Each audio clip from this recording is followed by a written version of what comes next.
স্বাগত ডিবিসি সংবাদে, আপনাদের সাথে আছে হিমাদ্রি রাহা। এবারে জানাবো খবরের বিস্তারিত। গোপালগঞ্জে বৈষম্য বিরোধী ছাত্রদের উপর হামলায় স্থানীয় আওয়ামী লীগের ইউপি সদস্য জড়িত। আক্রমণ চলাকালে প্রশাসনের লোকজন নির্বিকার ছিল এমন অভিযোগ বৈষম্য বিরোধী ছাত্রদের। ঢাকায় সংবাদ সম্মেলনে হামলায় দোষীদের গ্রেপ্তারের পাশাপাশি আহত শিক্ষার্থীদের চিকিৎসা নিশ্চিতের দাবি জানান ছাত্ররা।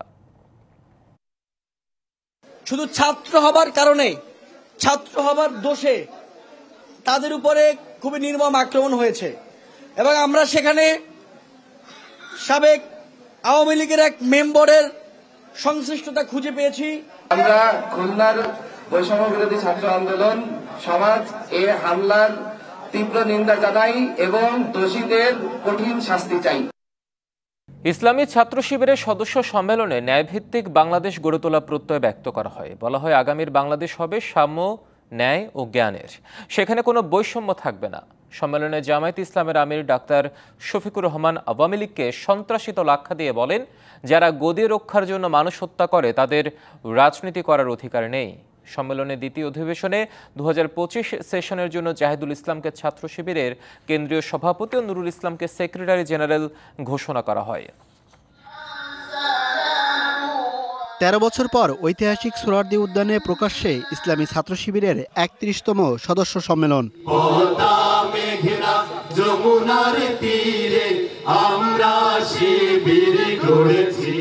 আয়োজনে যোগ দেন জামাত ইসলামের আমির সহ দেশি বিদেশি মেহমান। লা ইলাহা ইল্লাল্লাহ মুহাম্মদ রাসূলুল্লাহ। সম্মেলনে অতিথির বক্তব্যে বৈষম্য বিরোধী ছাত্র আন্দোলনের সমন্বয়ক সার্জিস আলম স্বৈরশাসকদের বিরুদ্ধে হুঁশিয়ারি দেন। আমাদের কাজ যতদিন দেশ ও দেশের মানুষের জন্য থাকবে, ততদিন খুনি হাসিনার মতো যারাই আমাদের প্রতিবন্ধকতা হিসেবে সামনে আসুক না কেন, আমরা ঐক্যবদ্ধভাবে তাদেরকে প্রতিহত করতে পারবো। সম্মেলনে জামাতের আমির আওয়ামী লীগকে সন্ত্রাসী দল হিসেবে আখ্যা দেন। রক্ত পিচ্ছিল পথ মানে আজকে 24-এ এসে একটা গণ অভ্যুত্থানের পর নতুন ডাইমেনশন, নতুন অভিযাত্রাই শুরু করেছে। এই অভিযাত্রা আর রুখতে পারবে না। একটি নতুন রাষ্ট্র বিনির্মাণে ইসলামী ছাত্র শিবির জুলাই অভ্যুত্থানের মতো গর্বিত অংশীদারের ভূমিকা ইনশাআল্লাহ পালন করবে। নিজের দেশের মানুষকে হত্যা করে গদি রক্ষার জন্য তারা কখনো রাজনৈতিক দল হতে পারে না, তারা একটি সন্ত্রাসী দল। ইতিমধ্যেই সরকার তাদের সন্ত্রাসী ছাত্র সংগঠনকে নিষিদ্ধ ঘোষণা করেছে। যতগুলা হত্যাকাণ্ড সংগঠিত করেছেন তার সবগুলার বিচার এই বাংলার মানুষ চায়, এই বাংলার মাটিতেই দেখতে চায়। একজন অপরাধীও যেন এখান থেকে বাঁচতে না পারে তা আমরা দেখতে চাই। ছাত্র শিবিরের সম্মেলনে সব বৈষম্য দূর করে ন্যায়ভিত্তিক বাংলাদেশ গড়ার প্রত্যয় ঘোষণা করা হয়। তোমাদের হাতেই আগামীর বাংলাদেশ শুভ পাবে ইনশাআল্লাহ। Mohaiminul Khan Apu, DBC news, Dhaka. সচিবালয়ের আগুন পরিকল্পিত নয়, বৈদ্যুতিক শর্ট সার্কিট থেকে আগুনের সূত্রপাত বলে উঠে এসেছে সরকার গঠিত উচ্চ পর্যায়ের কমিটির প্রাথমিক তদন্তে। সন্ধ্যায় প্রধান উপদেষ্টার কার্যালয়ে প্রতিবেদন জমা দেওয়ার পর কমিটির সংশ্লিষ্টরা এ তথ্য তুলে ধরে বলেন, প্রথমে লুজ কানেকশন এবং পরে শর্ট সার্কিট থেকে সচিবালয়ে আগুনের সূত্রপাত। আর সব ধরনের সন্দেহ এড়াতে কিছু আলামত সিঙ্গাপুর এবং ইন্দোনেশিয়ায় পাঠানো হবে বলেও জানানো হয়। সচিবালয়ে বহুল আলোচিত আগুনের ঘটনার নির্ধারিত সময়ের একদিন পর প্রধান উপদেষ্টার কাছে রিপোর্ট জমা দিয়েছে তদন্ত কমিটি। নিম্নমানের বৈদ্যুতিক কেবল নিয়মিত মনিটরিং না করার কারণেই লুজ কানেকশন থেকে স্পার্কিং এবং পরে শর্ট সার্কিট থেকে আগুনের সূত্রপাত বলে জানায় তদন্ত কমিটি। যারা ফায়ার হ্যান্ডেল করে তারা তাদের এক্সপার্ট ছিল, সেনাবাহিনীর থেকে তাদের বম্ব স্কোয়াড ছিল, পুলিশ বাহিনীর থেকে, সিআইডি থেকে তারা কাজ করেছে। একটা বিষয়ে একমত হয়েছি যে এটি একটি লুজ কানেকশনের কারণে ইলেকট্রিসিটি থেকে আগুনটার উৎপত্তি হয়েছে। পরিকল্পিতভাবে আগুন লাগার কোনো আলামত পাওয়া যায়নি উল্লেখ করে কমিটির পক্ষ থেকে জানানো হয়, সব ধরনের সন্দেহ এড়াতেই কিছু আলামত সিঙ্গাপুর এবং ইন্দোনেশিয়ায় পাঠানো হবে। আমাদের একটা ডগ স্কোয়াড আছে, যেটা যারা এক্সপ্লোসিভ ডিটেক্ট করতে পারে স্লিপিং এর মাধ্যমে, ওদেরকে দিয়ে সার্চ করেছে এবং তার সাথে আমাদের এক্সপ্লোসিভ সুপির টিম যেটা ছিল তারাও সার্চ করেছে। আমরা আসলে কোনো ধরনের এক্সপ্লোসিভ ব্যবহার করার মতো আসলে কোনো ধরনের কোনো আলামত বা কোনো কিছু আমরা পাই। একাধিক কলাপসিবল গেট কেটে ফায়ার সার্ভিস কর্মীদের ঢুকতে হয়েছে এবং ইন্টেরিয়র ডিজাইনের কারণেই আগুন দ্রুত ছড়িয়ে পড়ে বলে জানায় কমিটি। এই ভবনটিতে alarm detection system, control panel এবং অডিও সিগন্যালের ঘাটতি ছিল না। এবং ফ্লোরে যে হোস পাইপ সিস্টেম ছিল সেগুলি কোনোটা কাজ করেছে, আবার অনেকগুলি নজল বেরিয়েছিল। ভবনটি পুরোপুরি মেরামতযোগ্য বলেও জানায় বুয়েটের বিশেষজ্ঞ। আমাদের দেশে আইনে আছে প্রতি বছর আমাদের লাইনগুলো চেক করার কথা, যেটা আমরা 10 বছরে করি না। যেটুকু নষ্ট হয়েছে তা মেরামতযোগ্য। আমাদের সঙ্গে সিভিল ইঞ্জিনিয়ার ছিলেন, তিনি বলেছেন এটা মেরামতযোগ্য। সচিবালয়ে যেন আর কোনো ধরনের আগুনের ঘটনা না ঘটে সেজন্য কমিটি সুপারিশ দেবে বলেও জানান প্রধান উপদেষ্টার প্রেস সচিব। যাতে ফাইনাল রিপোর্টে এই রিকমেন্ডেশনগুলো থাকে, যাতে সচিবালয়ে এইরকম কোনো ফায়ার আর যেন না ঘটে এবং সেটার জন্য যত রকমের ব্যবস্থা নেওয়া যায় সেই ব্যবস্থাগুলোর জন্য আমরা নিতে পারি। Bijan Kumar Das, DBC news, Dhaka. ছাত্র জনতার আন্দোলনের সময় সিরাজগঞ্জের এনায়েতপুরে গুলিতে নিহত হন মাদ্রাসা ছাত্র সিয়াম হোসেন। পরিবারের ছোট সন্তানকে হারিয়ে পাগল প্রায় মা বাবা। বাড়ি জুড়ে শূন্যতা, অনিশ্চিত ভবিষ্যতে সিয়ামের পুরো পরিবার। যদিও আন্দোলনের তালিকা প্রণয়নের মাধ্যমে পরিবারগুলোর পাশে থাকার কথা জানিয়েছেন জেলা প্রশাসক। তার জন্য আমরা অপেক্ষা করি যে কোন সময় আমাকে আইসা ডাক দিব, আমার বাবা কয় ডাক দিব, আমার বাবা। বাড়ির বারান্দায় অশ্রুসজল নয়নে ছেলের অপেক্ষায় বাবা। ফিরবে না জেনেও ছেলের কণ্ঠে বাবা ডাক শোনার করুণ আরতি। গেল 4 আগস্ট সিরাজগঞ্জের এনায়েতপুরে চলছিল বৈষম্য বিরোধী আন্দোলন। সে সময় মিছিলে গুলিতে মৃত্যু হয় বেলকুচি উপজেলার গোপরিখি গ্রামের মাদ্রাসা ছাত্র সিয়াম হোসেনের। পরিবারের সর্বকনিষ্ঠ সন্তানকে হারিয়ে পাগল প্রায় সিয়ামের বাবা। আন্দোলনতে সে পুলিশের গুলিতে সে মারা গেল। আমরা জোহরের নামাজ পড়ার শুনতে পারলাম আমার ছেলে সিয়ামের মাথায় পুলিশের গুলি লাগছে। পড়াশোনার পাশাপাশি মসজিদের মুয়াজ্জিন ছিলেন সিয়াম। স্বপ্ন ছিল প্রতিষ্ঠিত হয়ে হাল ধরবেন পরিবারের, প্রতিষ্ঠা করবেন একটি মাদ্রাসা। সেই সন্তানকে হারিয়ে বিপর্যস্ত পুরো পরিবার। বড় আশা ছিল, তার আকাঙ্ক্ষা ছিল বড় হয়ে ভবিষ্যতে মা বাবার মুখ উজ্জ্বল করবে, একটা মাদ্রাসা দেবে। কোনো কিছুই তার স্বপ্ন পূরণ হলো না। পরিবারের আশা যে ওর ভাইটা যেহেতু লেখাপড়া করছে, করছে, সরকারি তরফ থেকে যদি ফ্যামিলি থেকে যদি কোনো ইয়ের জন্য একটা চাকরি বাকরি দিত, এর জন্য খুব উপকার হইত। জেলা প্রশাসক জানান, শিগগিরই সরকারি নির্দেশনায় জুলাই শহীদ স্মৃতি ফাউন্ডেশনের মাধ্যমে শহীদ পরিবারগুলোকে সহায়তা দেওয়া হবে। সিরাজগঞ্জ জেলায় 11 জনকে আমরা নিহতর তালিকা প্রাথমিকভাবে চূড়ান্ত করা হয়েছে। এছাড়া আমাদের MIS-এ 456 জনের একটা তালিকা, আহতদের তালিকা আমরা পেয়েছি। তার মধ্য থেকে আমরা 118 জনকে আমরা একটা সভা করে তাদের নাম চূড়ান্ত করেছে। জুলাই আগস্ট যে ছাত্র জনতার আন্দোলনের যে একটা ফাউন্ডেশন গঠন করা হয়েছে, সেখান থেকে সরকারিভাবে সকল নিহত পরিবারকে অনুদান প্রদান করা হবে। বৈষম্যহীন বাংলাদেশ গড়ার আন্দোলনে জীবন উৎসর্গকারীদের সঠিক মূল্যায়ন হবে, তাদের পরিবার পাবে সরকারের সহায়তা, এমন প্রত্যাশা সবার। খালিদ হৃদয়, ডিভিসি নিউজ, সিরাজগঞ্জ। নতুন বছর 2025 সালকে বরণ করে নিতে প্রস্তুত রাজধানী শহর সারা দেশ। এরই মধ্যে রাজধানী সহ বিভিন্ন গুরুত্বপূর্ণ শহর আলোকসজ্জায় সজ্জিত করা হয়েছে। এবছর নতুন বছর উদযাপনে নেওয়া হয়েছে বাড়তি নিরাপত্তা ব্যবস্থা। সরকার পতনের কয়েক মাসের মাথায় এমন উৎসব ঘিরে দেশব্যাপী সতর্কাবস্থায় আইনশৃঙ্খলা বাহিনী ও গোয়েন্দারা। রাজধানীতে রয়েছে বিশেষ নিরাপত্তা ব্যবস্থা, মোড়ে মোড়ে রয়েছে চেকপোস্ট ও টহল। ঢাকা বিশ্ববিদ্যালয়, গুলশানে কূটনৈতিক ও হাতিরঝিল এলাকা সহ বিভিন্ন এলাকায় যানবাহন ও বহিরাগতদের চলাচল নিয়ন্ত্রণ করা হয়েছে। এবছর আতশবাজি ফোটানো ও ফানুস ওড়ানো নিয়ে নিষেধাজ্ঞা রয়েছে কঠোরভাবে। রাতে নামানো হয়েছে মোবাইল কোর্ট। প্রতি বছরই 31st নাইটে শব্দ ও বায়ু দূষণে পাখি সহ বিভিন্ন প্রাণীর মৃত্যুর খবর পাওয়া যায়। তাই এবার আতশবাজি ও ফানুস নিয়ে সচেতন হওয়ানোর আহ্বান জানানো হয়েছে। দর্শক, বর্ষবরণকে ঘিরে যাতে কোনো অপ্রীতিকর ঘটনা না ঘটে এজন্য তৎপর রয়েছে আইনশৃঙ্খলা বাহিনী, যেমনটি আগে জানিয়েছিলাম। এসব বিষয়ে বিস্তারিত জানাতে ঢাকা বিশ্ববিদ্যালয় এলাকা থেকে যুক্ত হচ্ছেন সহকর্মী রায়হান কবির। রায়হান, নানা সীমাবদ্ধতা এবং নিষেধাজ্ঞার বেড়াজালে কিন্তু ঢাকা বিশ্ববিদ্যালয়ের প্রত্যেকটি গেট এবং এলাকাকে বলয়টিকে ঘিরে রাখা হয়েছে।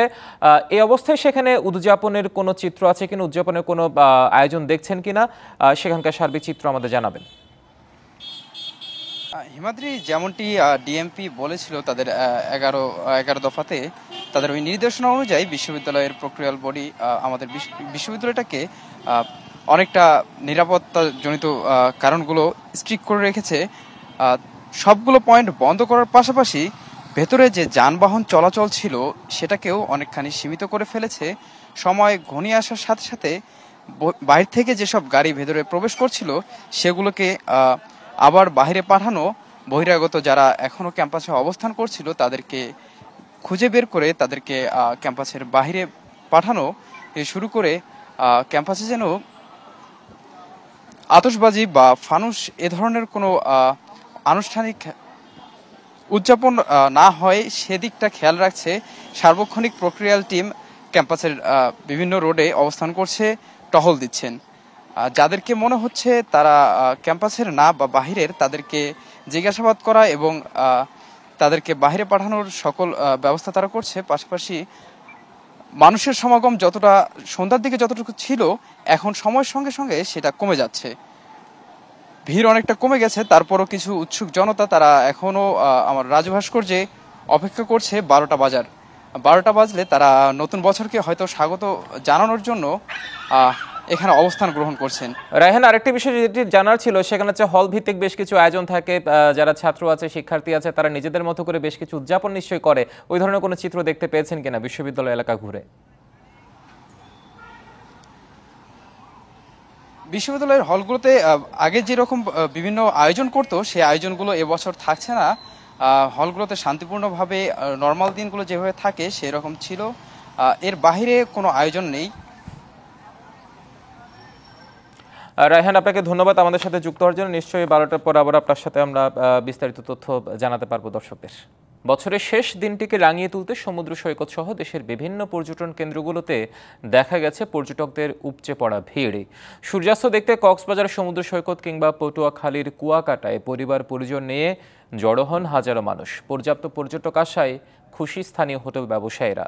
তবে 31st উপলক্ষে নিরাপত্তার পাশাপাশি নানা নিষেধাজ্ঞা জারি করেছে স্থানীয় প্রশাসন।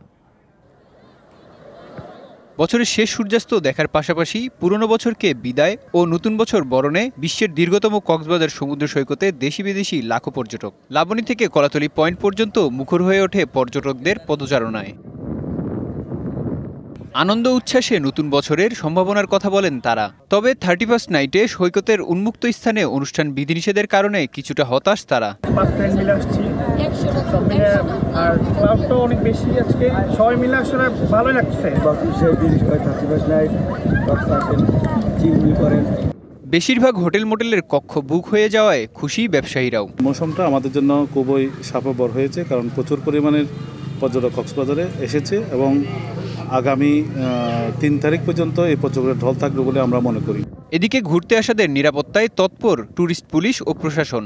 আমাদের যে স্থির পিকেট, তারপরে আপনার মোবাইল পেট্রোল, আমাদের সিনিয়র অফিসারদের তদারকি, সবগুলি মিলিয়ে ইনশাল্লাহ ট্যুরিস্ট কক্সবাজারের নিরাপদে তারা উপভোগ করতে পারবে, ভ্রমণ করতে পারবে, কোনো ধরনের সমস্যা নেই।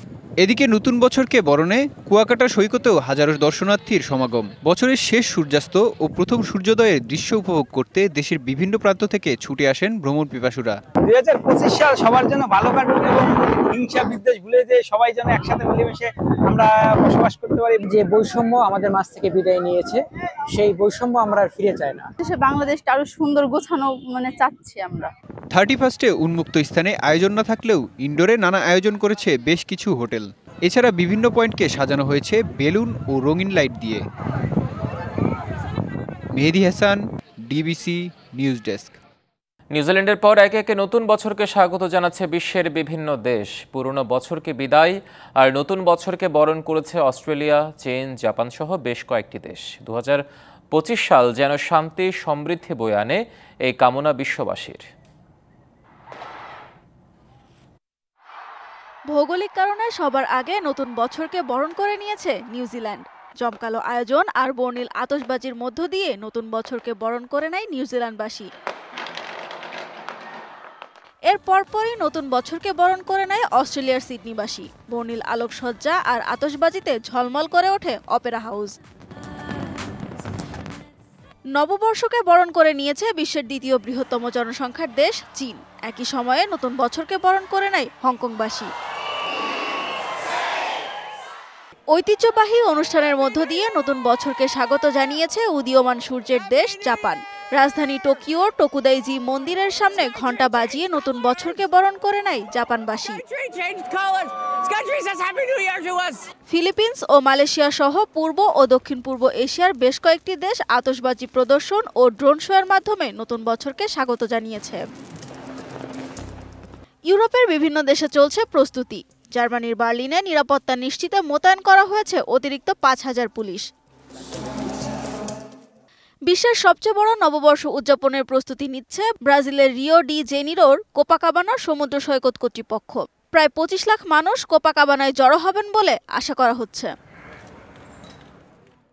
নববর্ষ ২০২৫ উদযাপনে বর্ণিল সাজে সেজেছে যুক্তরাষ্ট্রের নিউ ইয়র্কের টাইমস স্কয়ার। সেখানে প্রায় ১০ লাখ মানুষের সমাগমের আশা করছে কর্তৃপক্ষ। সার্বিক নিরাপত্তা পরিস্থিতি অনুকূলে আছে বলে নিশ্চিত করেছে নিউ ইয়র্ক পুলিশ। এদিকে নতুন বছরে সবাইকে ঐক্যবদ্ধ হওয়ার আহ্বান জানিয়েছেন জাতিসংঘ মহাসচিব অ্যান্তোনিও গুতেরেস। এ সময় বিশ্বজুড়ে সমতা ও স্থিতিশীলতা বজায় রাখার ওপর জোর দেন তিনি। সানজিদা ইসলাম তন্নি, ডিবিসি নিউজ ডেস্ক।